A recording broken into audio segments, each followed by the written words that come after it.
நண்பர்களுக்கு அன்பு வணக்கங்கள். அதாவது எல்லாருமே கேட்கக்கூடிய ஒரு முக்கியமான question. Sir G and M rank list வருமா? தனியா வருமான்னு கேட்குறாங்க. அண்ட் கூடவே சார் எப்படியாவது 7.5 கவுன்சிலிங் விட ஐ மீன் அதனோட கவுன்சிலிங் இன்ஃபர்மேஷன்ஸ விட சொல்லுங்க சார் அப்படின்ற மாரி ஒரு விஷயம் கேட்குறீங்க. சரி. இந்த வருஷ கவுன்சிலிங் போன வருஷம் கவுன்சிலிங் நான் 2 இயர்ஸா அப்சர்வ் பண்றேன். பட் இந்த இதில ஒரு புரியாத புதிர் அப்படின்றது என்ன அப்படின்னா, எப்பவுமே நம்ம அப்ளிகேஷன் போட்டுறோம். பட் அப்ளிகேஷன் போயிடுச்சா, போகலையா அப்படின்ற இன்ஃபர்மேஷன்ஸ் எங்கேயுமே பார்க்க முடியல.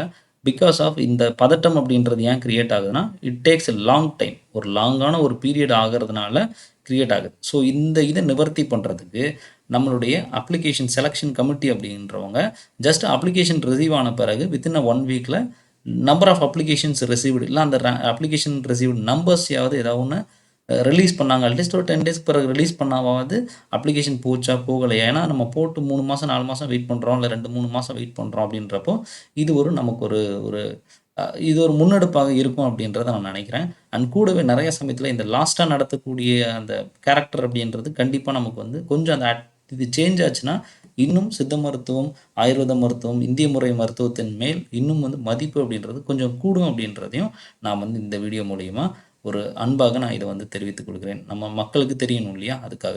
சரி, இப்ப ரேங்க் லிஸ்ட் பத்தி நம்ம பேசுவோம். சார் ரேங்க் லிஸ்ட் பொறுத்தவரை பார்த்தீங்கன்னா, நமக்கு எக்ஸ்பெக்டட் இன்னொரு 1 டூ ஐ மீன் 7 டேஸ்லேருந்து 10 டேஸ்க்குள்ள கண்டிப்பா வந்துருங்க. ஏன்னா யோகா கவுன்சிலிங் முடிஞ்சிருக்கு. 1 வீக் சின்ன ஒரு கேப் எடுத்துட்டு கண்டிப்பா பண்ணிடுவாங்க. வொரி பண்ணாதீங்க. ஃபர்ஸ்ட்டு எப்பவுமே என்னன்னா, முதல்ல கவர்ன்மென்ட் அப்ளிகேஷன் 7.5க்கான ரிசர்வேஷனுக்கான ரேங்க் லிஸ்ட் அப்படின்றது வரும். சரியா? அந்த 7.5 அதாவது ரேங்க் லிஸ்ட்ன்றது தனித்தனியா இருக்கும். 7.5க்கான ரேங்க் லிஸ்ட் அப்படின்றது தனியா விடுவாங்க. அதன் பிறகு 92.5 அப்படின்னு சொல்லக்கூடிய இந்த மார்க்ல இருக்கிற நபர்களுக்கு செப்பரேட்டா ஒரு ரேங்க் லிஸ்ட் விடுவாங்க. இந்த 7.5க்குள்ளேயே ஜி அண்ட் எம்மும் அடங்கும். ரைட்டா? இப்படி தனியா ஜி அண்ட் எம்முக்கு தனித்தனியா விடமாட்டாங்க. சேர்த்து தான் 92.5ன்னு விடுவாங்க. அந்த ரேங்க் லிஸ்ட்ல எந்த நம்பர்ல இருக்கிறோமோ அந்த டைம்ல நம்ம போய்க்கிற மாரி இருக்கும். ஸோ இப்படி தான் நம்மளுடைய இது நடக்கும். அண்ட் ஒரு சில சமயம் மேனேஜ்மென்ட் அது ரேங்க் லிஸ்ட் சேர்த்து விட்டுருவாங்க. பட் கவுன்சிலிங்ல பார்த்தீங்கன்னா, கவர்ன்மென்ட் கோட்டாக்கான சீட்ஸ் அப்படின்னு கவுன்சிலிங்ன்றது ஒரு கேட்டகரியில நடக்கும். எம்ன்றதுக்கு தனியா நடக்க வாய்ப்பு இருக்கு. இந்த கவுன்சிலிங் ப்ரொசீஜர்ஸ் இந்த வருஷம் எப்படி மாத்துறாங்கன்னு தெரியாது. கொஞ்சம் வெயிட் பண்ணுவோம். அந்த இன்ஃபர்மேஷன் வந்த பிறகு கண்டிப்பா உங்களுக்கு ஒரு அப்டேட் நம்ம சேனல்ல குடுப்போம். அண்ட் நெறைய இன்ஃபர்மேஷன்ஸ் கமெண்ட்லயும், வாட்ஸ்அப்லயும் அண்ட் கமெண்ட்ல கேட்டுட்டே இருக்கிறீங்க. இந்த மாரி சார் இது வருமா அப்படின்ட்டு. உங்களுடைய கரெக்ட்டான பதில்ஸ நாங்க கரெக்ட்டா குடுத்து தான் இருக்கிறோம். அண்ட் இன்னும் நெறைய தகவல்களுக்கு கமெண்ட்ல ஷேர் பண்ணுங்க. கண்டிப்பா பண்றோம்.